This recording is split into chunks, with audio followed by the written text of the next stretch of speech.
That may be the greatest catch I've ever seen in my life.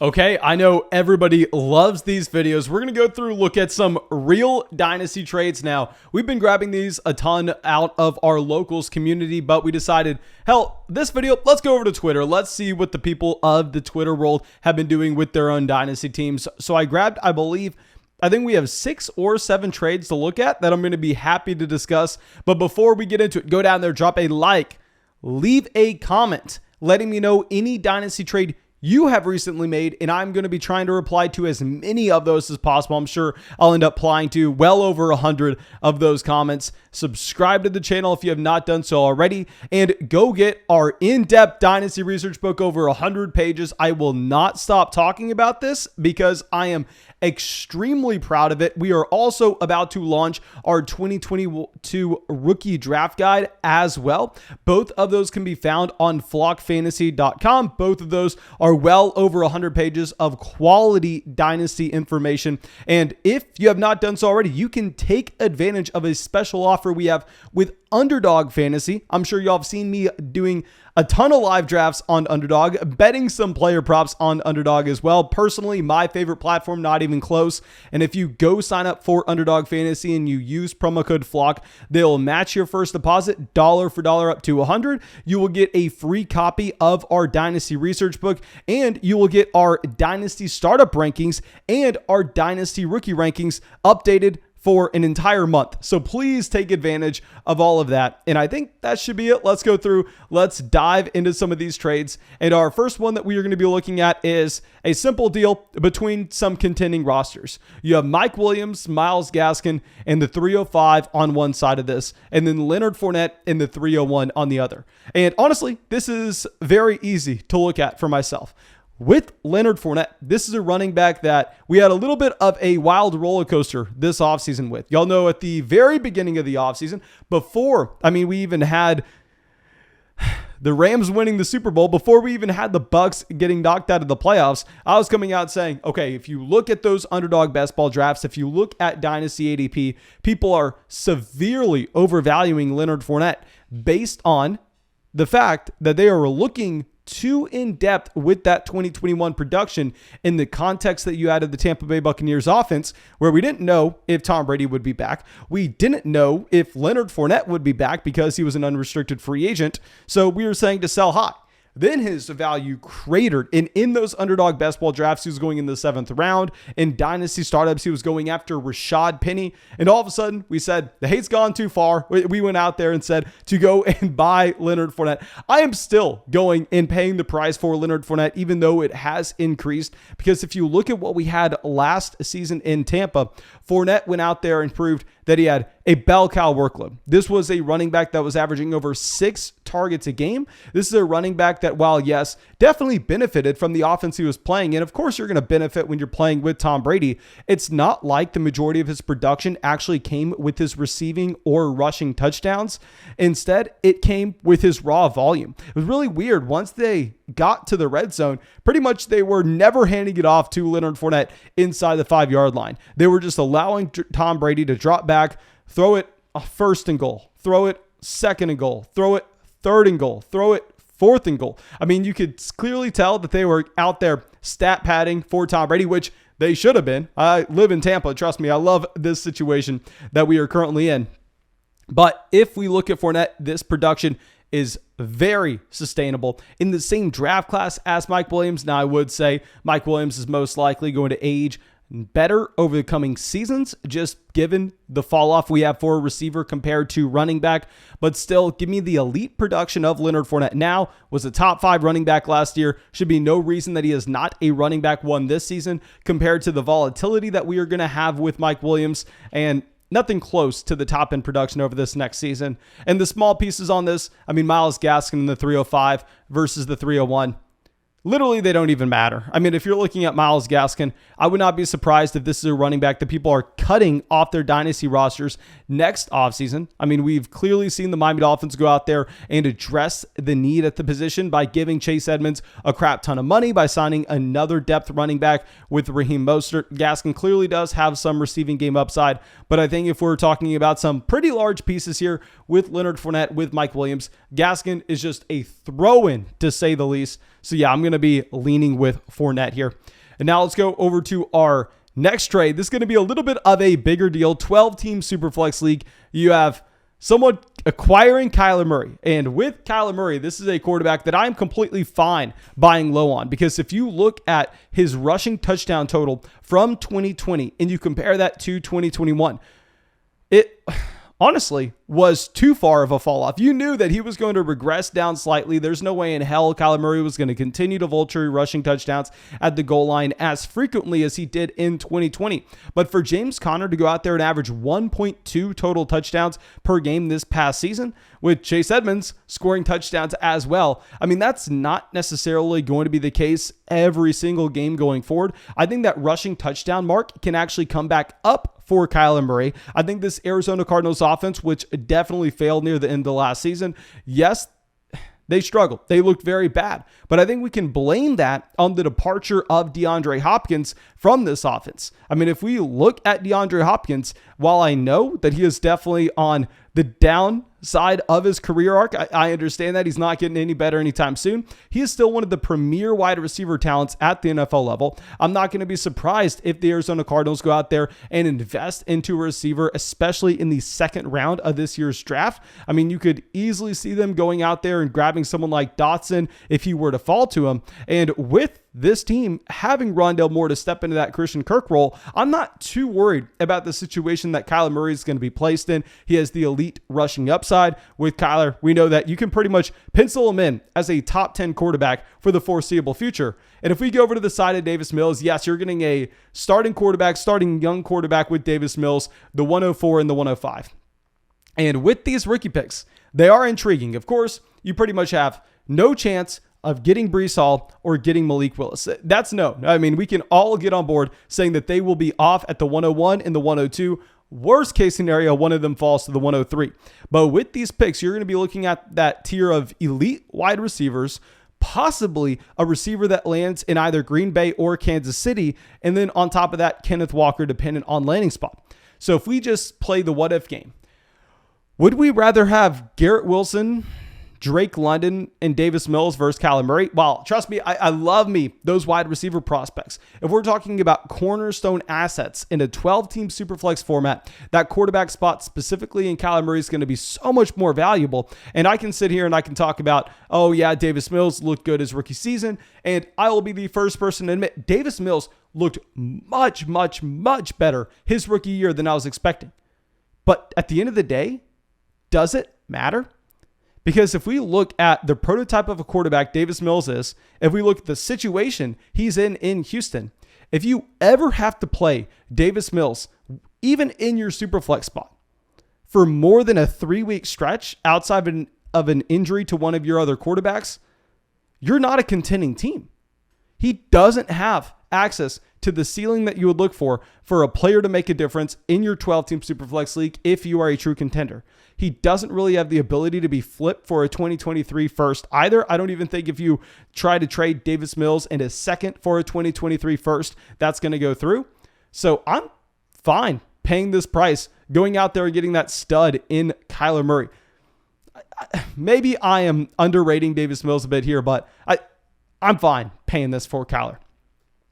Now let's go over to our next trade. This is going to be a deal with Stefan Diggs. We have Clint here getting Stefan Diggs, the 106 and the 203, trading away A.J. Dillon, the 103, Dallas Goedert, and the 206. So let's kind of just remove some pieces from this trade. Let's clean it up a bit.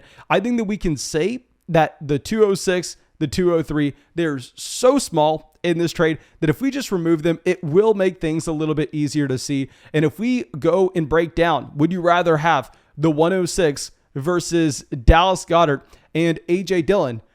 there's a conversation to be had. Of course, your league format's definitely going to play into this.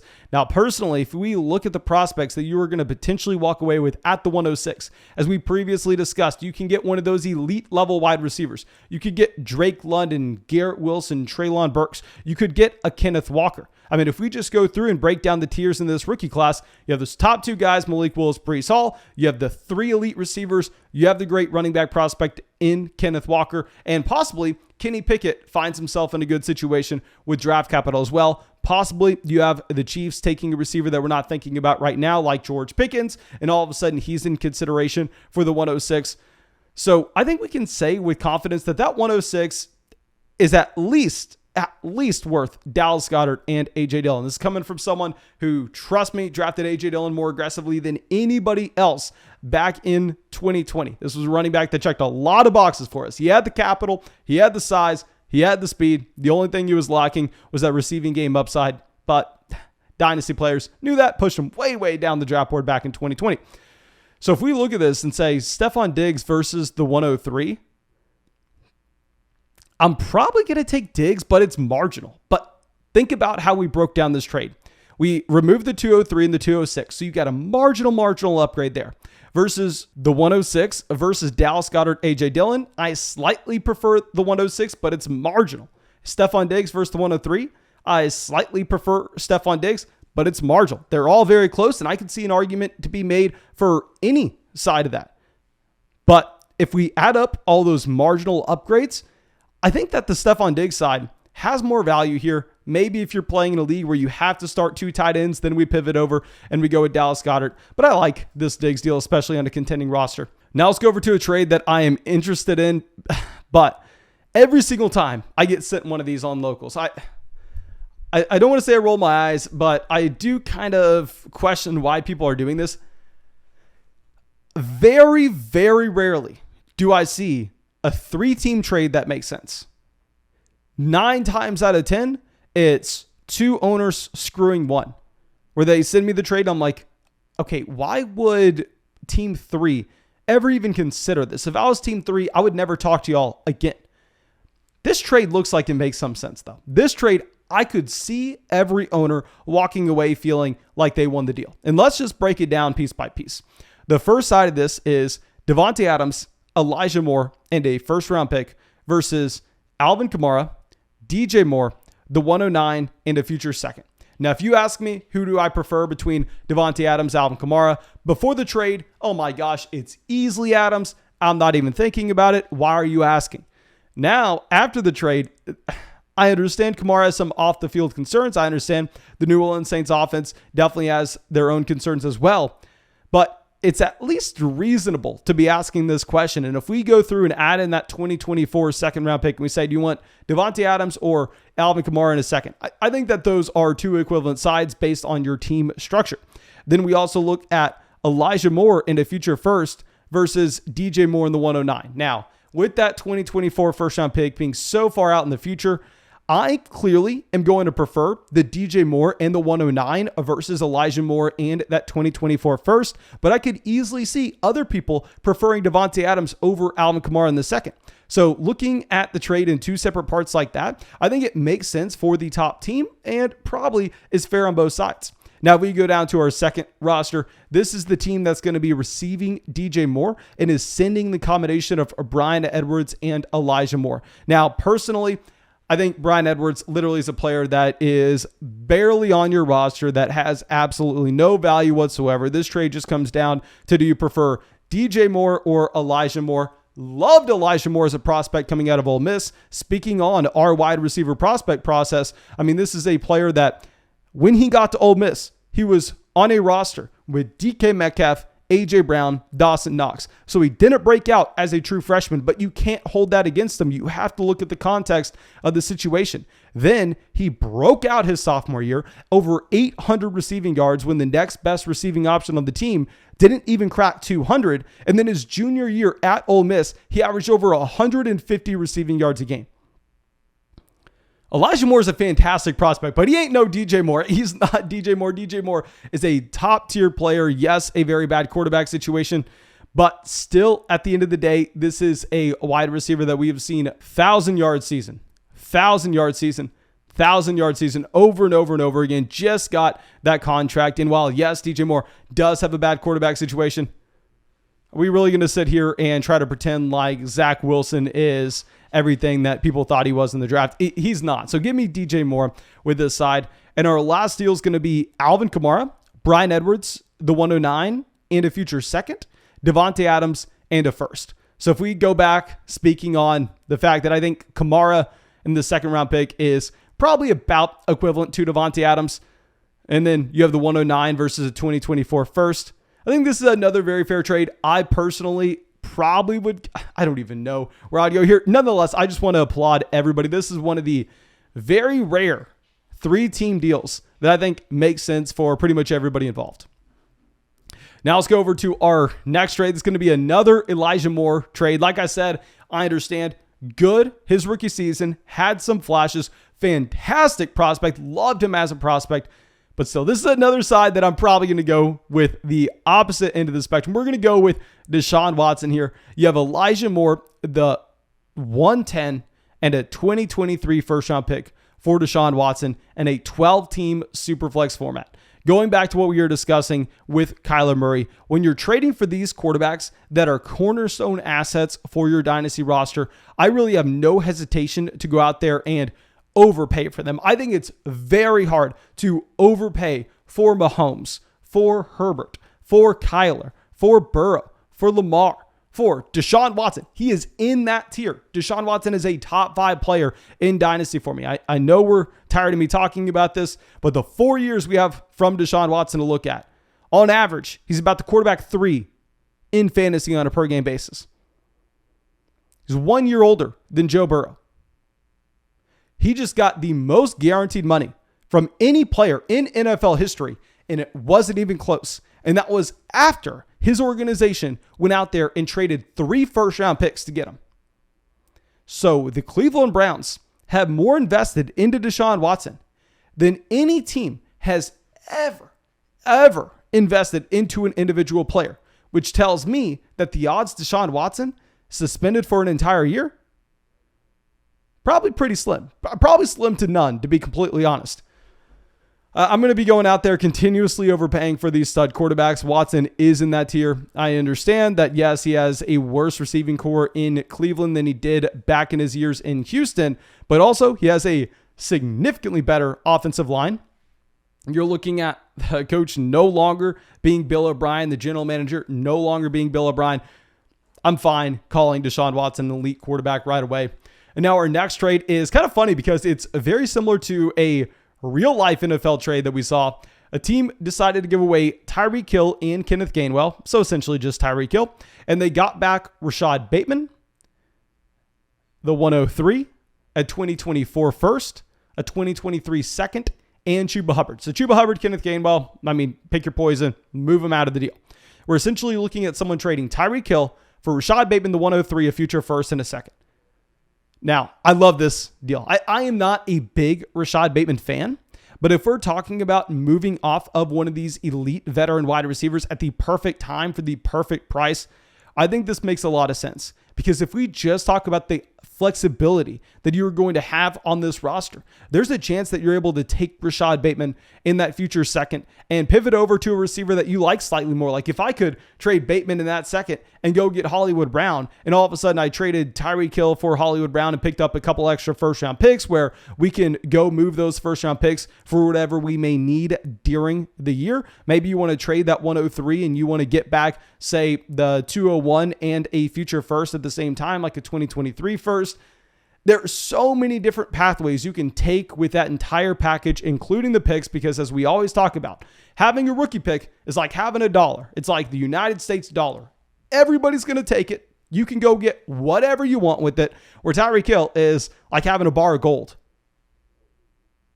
Yeah, maybe it's good, but you're not going to be able to easily exchange it nearly at the rate that you can with those rookie picks. So when we're in August, I love going out there, making these deals where we're cashing out on some of those veterans, picking up just the overall flexibility that we'll have with these rosters.